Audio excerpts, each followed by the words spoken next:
नमस्कार। देखिए, इंडिया और कनाडा का रिलेशन लगातार बिगड़ते जा रहा है। तो अगर इस केस में आप एक विद्यार्थी हैं या फिर देश के एक आम नागरिक हैं, आपको यह जानना काफी जरूरी है कि आखिर यह रिलेशंस क्यों बिगड़ रहा है, इसके पीछे क्या कारण है। इसके साथ ही इस वीडियो में हम लोग कुछ ऐसे टॉपिक को भी डिस्कस करेंगे, जैसे एंग्लो सेक्शंस कंट्री क्या होती है, फाइव आइज ग्रुप क्या है, इन सब के बारे में हम लोग जानने की कोशिश करें। इस सबको जाने इसके पहले बेसिक जानते हैं कि कनाडा थोड़ा समझिए। अगर मैं एक नॉर्थ अमेरिका की मैप ड्रॉ करूं, रफ मैप समझिए, तो नीचे आपको मैक्सिको पड़ेगा, बीच में आपका अमेरिका और ऊपर पड़ेगा कनाडा। कनाडा देखिए, कनाडा की जो राजधानी है ओटावा, और कनाडा देश की जो पॉपुलेशन है वो लगभग 3 करोड़ 80 लाख के आसपास यहाँ की पॉपुलेशन है। और यहाँ के जो वर्तमान में प्राइम मिनिस्टर है वो कौन है? Justin Trudeau. अब कनाडा समझिए ऐसा है कि एक सफल बाप का निकम्मा बेटा, जैसे अमेरिका को भी इस केस में अगर बाप कंसिडर करते हैं, तो उसके पीछे उसका एक निकम्मा बेटा कौन है? कनाडा। क्योंकि मैं ऐसा क्यों कर रहा हूं? वर्ल्ड स्टेज पे, इंटरनेशनल कम्युनिटी में कनाडा की उतनी वॉइस नहीं सुनी जाती और ना ही इसका उतना इंपॉर्टेंस है। इंपॉर्टेंस किसका है? अमेरिका का। और अमेरिका के पीछे पीछे लगा रहता है कनाडा। अब हम लोग ये जो भारत और कनाडा के रिलेशंस बिगड़ रहे हैं इसको समझे, इसके पहले आप कनाडा की थोड़ी सी पॉलिटिक्स को समझिए।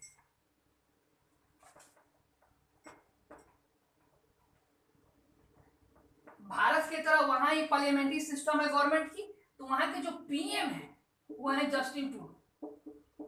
Justin Trudeau. और यहाँ जो सरकार वो चला रहे हैं वो एक गठबंधन की सरकार चला रहे हैं, और इनकी जो पार्टी है उसको मतलब पूरी तरीके से बहुमत नहीं है। इनकी पार्टी को एक व्यक्ति का सपोर्ट मिला जिसका नाम है जगमीत सिंह। जगमीत सिंह। और यह जो व्यक्ति है जगमीत सिंह, यह भारत का जो खालिस्तानी मूवमेंट है, खालिस्तानी मूवमेंट, इसको क्या करता है? सपोर्ट करता है। अब थोड़ा सा समझिए खालिस्तानी मूवमेंट क्या है। तो देखिए, जो भारत का पंजाब है उसके बहुत सारे इलाका को तोड़ के कुछ लोग एक अलग देश खालिस्तान बनाने की डिमांड करते हैं, और ऐसे लोग और ऐसी संस्था जो ऐसी गतिविधियों को सपोर्ट करती है, भारत सरकार उनको आतंकवादी की टैग दे रखी है। इसी से रिलेटेड एक व्यक्ति था जिसका नाम है सुखविंदर सिंह निज्जार। कनाडा में कुछ दिन पहले कुछ अज्ञात लोग आए और इस व्यक्ति की गोली मारकर हत्या कर देते हैं। और कनाडा सरकार का यह कहना, अब देखिए जस्टिन जो ट्रूडो है ना, पता नहीं इसको पर्सनली इंडिया से कुछ प्रॉब्लम है यह व्यक्ति, और इस पे एक प्रेशर भी है जगमीत सिंह सरकार चलाने का। ये जस्टिन ट्रूडो आके मीडिया के सामने यह कहते हैं कि ये जो कनाडियन सिटीजन मारा गया है निजार, यह भारत की एजेंसियों के पीछे इनका हाथ है। मतलब भारत की रॉ या फिर और सारी एजेंसियां का हाथ है इस व्यक्ति को मरवाने के लिए। मतलब यह पूरी तरीके से भारत पे आरोप लगा रहे हैं, जबकि भारत सरकार कहेगी आपके पास कोई सबूत है, इनके पास कोई सबूत नहीं है। और कार्रवाई में कनाडा की सरकार ने भारत की एक डिप्लोमेट को, जो उनकी राजधानी ओटावा में हमारा high commission of India in Canada जो है ओटावा में, वहां से एक डिप्लोमेट को कहते हैं कि आपका हो सकता है कि इस हत्या के पीछे हाथ हो, इस कारण आप भारत चले जाइए।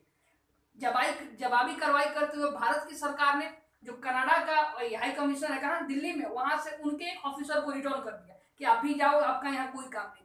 इसी को लेकर रिश्ता लगातार बिगड़ते जा रहे हैं। और इसी सेंस में समझिए,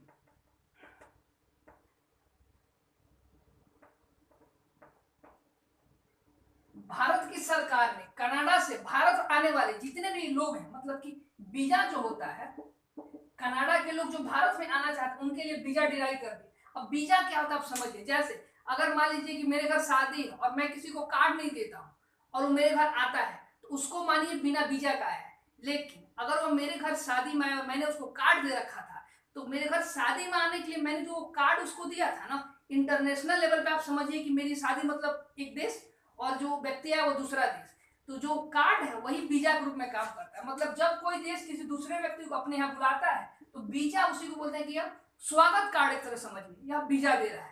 तो भारत की सरकार ने कनाडा के लोगों के लिए कहा है कि आपको वीजा नहीं दिया जाएगा। साथ ही में जितने भारत के लोग हैं उनको एक एडवाइजरी जारी किया गया कि आप कनाडा जाने से बचें। कनाडा की सरकार ने भी जारी किया, लेकिन कनाडा की सरकार अभी वीजा दे रही है भारतीयों को। अब समझिए इसके पीछे कारण क्या है। भारत से लगभग 3,20,000 मतलब 3.2 लाख जो स्टूडेंट है अभी कनाडा में पढ़ रहे हैं, और ये लोग लगभग 2021 में कनाडा की इकोनॉमी में बहुत सारे पैसा खर्च किए, लगभग कहा जा रहा है कि 6 बिलियन यूएसडी जो है डॉलर या कनाडा की इकोनॉमी में खर्च किए हैं। तो भारत के बहुत सारे स्टूडेंट कनाडा जाके पढ़ते हैं। तो कनाडा की सरकार अभी ऐसा नहीं की। भारत और कनाडा के बीच में जो ट्रेड है यह लगभग लगभग 8 बिलियन यूएसडी के आसपास बैठता है, जिसमें जो ट्रेड बैलेंस है, जितना एक्सपोर्ट भारत करता है उतना ही लगभग लगभग कनाडा है। तो ये है हम दोनों के बीच क्या रिलेशन। बट समझिए, कनाडा की गवर्नमेंट भारत की जो स्टॉक मार्केट है उसमें कुछ पैसे लगभग लगभग 21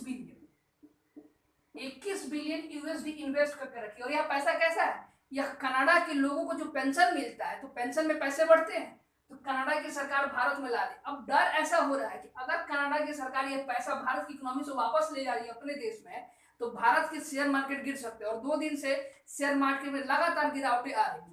ये है थोड़ा टेंशन का पॉइंट, समझिए।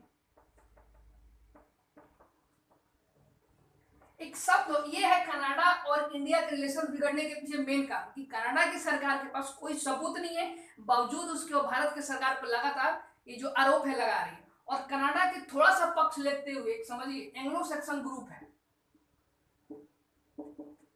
एंग्लो सैक्सन ग्रुप नाम कंट्री के नाम से एक ग्रुप है। ग्रुप नहीं मतलब ये एक शब्द यूज होता है जिसमें मेनली जो प्योर इंग्लिश बोलने वाली कंट्री है उन्हीं को एंग्लो सैक्सन कहा जाता है। इसमें यूएसए आता है, कनाडा आता है, यूके आता है एंड ऑस्ट्रेलिया आता है। यह 4 देशों की सरकारों ने एक कमेंट किया हुआ है कि हम लोग डीपली कंसर्न है कि ये भारत और कनाडा के बीच में रिलेशंस क्या हो रहे हैं। और इन देशों का कहना है कि ये जो मैटर है यह जांच होना चाहिए। और भारत की सरकार भी यही कह रही है कि आप जांच कराइए और आपके पास कोई ऐसे प्रूफ है फिर आप हमारे ऊपर आरोप लगाइए। लेकिन कनाडा की सरकार बिना किसी जांच के, जस्टिन ट्रूडो कनाडा के पार्लियामेंट में खड़े हुए बोल दिए कि मैं देश के लोगों को संबोधित करते हुए कह रहा हूं कि ये जो व्यक्ति निजार मारा गया है इसके पीछे कहीं ना कहीं भारत की जो एजेंसियां हैं उनका हाथ है। और इसी वजह से भारत और कनाडा की लगातार रिलेशंस बिगड़ते जा रहे हैं। अब ये जो कनाडा और इंडिया का रिलेशंस बिगड़ रहा है, इसी के एस्पेक्ट लेते हुए एक शब्द चर्चा में आया था, उसको समझिए, 5 आइज ग्रुप। 5 आइज ग्रुप यह आपके एग्जाम पॉइंट ऑफ व्यू से काफी इंपॉर्टेंट है। तो दुनिया के 5 देश इंटेलिजेंस शेयरिंग के संदर्भ में, यह मेनली चाइना को टारगेट करते हैं लोग, बट ऑफिशियली कहते नहीं है, लेकिन इनका जो इंटेलिजेंस का नेचर है यह चाइना को टारगेट करते हुए। और 5 आइज ग्रुप के कितने देश हैं?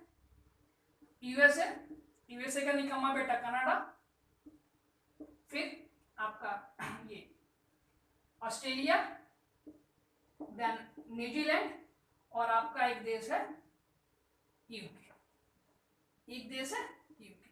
ये 5 देश जो है 5 आइज के ग्रुप है। कुछ दिन पहले ऐसी न्यूज आई थी कि ये 5 देश मिलकर इंडिया और जापान एंड साउथ कोरिया को भी इस ग्रुप में शामिल करने की कोशिश कर रहे हैं। बट अभी के केस में 5 आइज में केवल 5 ही देश है। और यह 5 देशों से एक ही स्टेटमेंट आया है कि इस कनाडा की सरकार को जांच करानी चाहिए और जांच के बाद ही ऐसे आंसर लगाना चाहिए। लेकिन कनाडा की जो सरकार यह लगातार तुली हुई है कि भारत के साथ रिलेशन को खराब किया जाए। वहां के जो विपक्ष की पार्टियां, उनका भी यही कहना है कि कनाडा के जो अभी लेटर पीएम है, करंट पीएम जस्टिन ट्रूडो, यह भारत के साथ बेकार के रिश्ते खराब कर रहे हैं। और भारत का जो छवि है इंटरनेशनल लेवल पे काफी इंपॉर्टेंस है। इसी वजह से अमेरिका भी भारत कनाडा के पक्ष में नहीं आ रहा है, न्यूट्रल स्टेटमेंट बना हुआ है, यूके भी बना हुआ है। एक छोटा स्टेटमेंट देके सारे देश साथ बैठे हुए, क्योंकि सबको पता है कि जो वर्ल्ड ऑर्डर अभी बन रहा है वर्तमान में, उसमें भारत की छवि काफी ऊंचाइयों को छू रही है। और कोई ऐसा देश नहीं चाहेगा कि भारत के साथ रिलेशंस को खराब करे। बट पता नहीं जस्टिन ट्रूडो के दिमाग में कौन सी वायरस घुसा हुआ है जिसकी वजह से ये व्यक्ति लगातार जब से पीएम बना है भारत के साथ रिश्तों में खटास आने शुरू हुई। और इसकी शुरुआत कैसे हुआ, तो इंडिया और कनाडा एक फ्री ट्रेड जो एफटीए होते हैं, फ्री ट्रेड एग्रीमेंट को बात कर रहे थे। और कनाडा के जो पीएम थे ये आए थे भारत में, और जैसे G20 अटेंड करके ये वापस गए तो वहां से एक न्यूज निकला कि जो कनाडा की सरकार है अगले नोटिस आने तक, मतलब कि परमानेंटली नहीं, अगले नोटिस आने तक, बट नोटिस में यह नहीं था कि कब नोटिस आएगा, भारत के साथ जो ट्रेड टॉक हो रहा है, बातचीत हो रहा है, उसको सस्पेंड कर रही है। और रिश्ते में खटास आना यहीं से शुरू होता है। और इसके भी एक फैक्ट समझिए, कनाडा के जो PM Justin Trudeau G20 meeting में दिल्ली आए हुए थे, उसके बाद उनका प्लेन खराब हो गया। तो भारत सरकार ने उनको एयर इंडिया के नंबर 1 प्लेन ऑफर किया था। मतलब जिस प्लेन में भारत के प्रेसिडेंट और प्राइम मिनिस्टर जाते हैं वैसे प्लेन इनको ऑफर किया गया था कि आप इस प्लेन में बैठिए और अपने देश वापस चले जाइए। लेकिन यह व्यक्ति 2 दिन तक प्लेन खराब की वजह से दिल्ली में फंसा रहा, और पता नहीं दिल्ली से जाने के बाद भारत से लगातार रिलेशन खराब कर रहे हैं। तो ये सब कुछ फैक्ट है, इसको आप समझने की कोशिश कीजिए और इसमें जो फैक्ट भी है उसको याद रखिएगा और इसके लिए न्यूज़ को फॉलो करते रहिए। कुछ बड़ा डेवलपमेंट होता है तो हम लोग उसको डिस्कस करेंगे। और देखिए एक और लेटेस्ट न्यूज आया है कि जो कनाडा के मतलब हेड है, आर्मी के हेड है, भारत में नई दिल्ली में कुछ दिन बाद होने वाला है एक वर्ल्ड मिलिट्री का कॉन्फ्रेंस, उसमें आने की उनकी संभावना है। ये भी एक लेटेस्ट न्यूज है। इन सब बातों को ध्यान रखिए और इस चैनल को आप सब्सक्राइब कर सकते हैं, वीडियो को लाइक कर दीजिए और शेयर भी कर दीजिए ताकि चैनल ग्रो करे। Thank you very much.